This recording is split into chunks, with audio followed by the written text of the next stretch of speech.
पूरी दुनिया ने अपनी सांसें थाम रखी थीं, अमेरिका और ईरान के बीच एक बड़े युद्ध की आशंका में।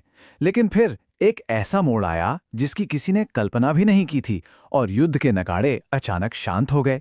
तो आखिर हुआ क्या, चलिए समझते हैं। माहौल में जबरदस्त तनाव था।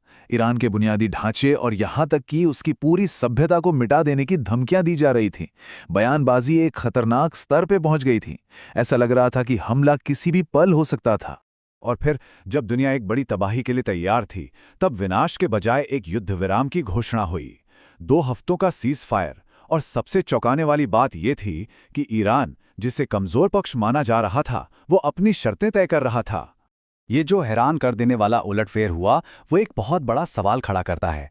आखिर युद्ध की दहलीज पर खड़ा एक संघर्ष अचानक ईरान की शर्तों पर हुए एक समझौते में कैसे बदल गया? आइए उन घटनाओं को समझते हैं जो इस अप्रत्याशित नतीजे की वजह बनी। तो इस समझौते की अहमियत को पूरी तरह से समझने के लिए हमें पहले ये जानना होगा कि ये क्षेत्र एक विनाशकारी युद्ध के कितने ज्यादा करीब पहुंच चुका था। अमेरिका और इजराइल की तरफ से जो बयान आ रहे थे, वो एक डरावनी तस्वीर पेश कर रहे थे। निशाना साफ था। बिजली घर, पुल, इन सब के नाम सार्वजनिक कर दिए गए थे और समय तेजी से बीत रहा था।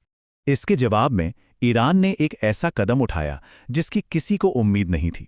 उसने अपने ही नागरिकों से अपील की कि वे इन राष्ट्रीय संपत्तियों को बचाने के लिए मानव ढाल बने। इस एक कदम ने स्थिति को बहुत ज्यादा जटिल बना दिया। सोचिए, लाखों लोग अपनी जान जोखिम में डालने को तैयार थे।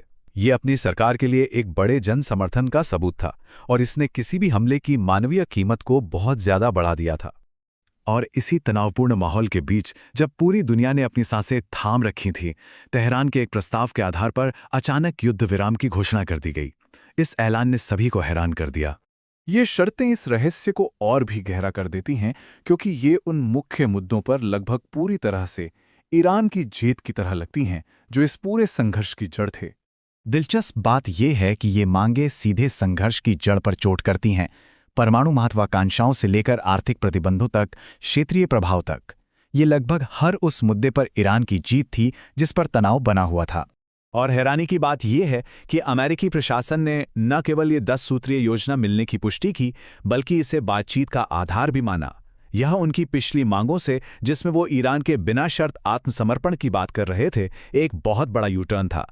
तो इतनी बड़ी बड़ी मांगें मान ली गईं, लेकिन इस नामुमकिन से दिखने वाले सौदे को करवाया किसने? पहली नजर में इसका जवाब साफ लग रहा था। सार्वजनिक तौर पर पाकिस्तान के प्रधानमंत्री शहबाज शरीफ सामने आए और इसका श्रेय लिया। उन्होंने अपने देश को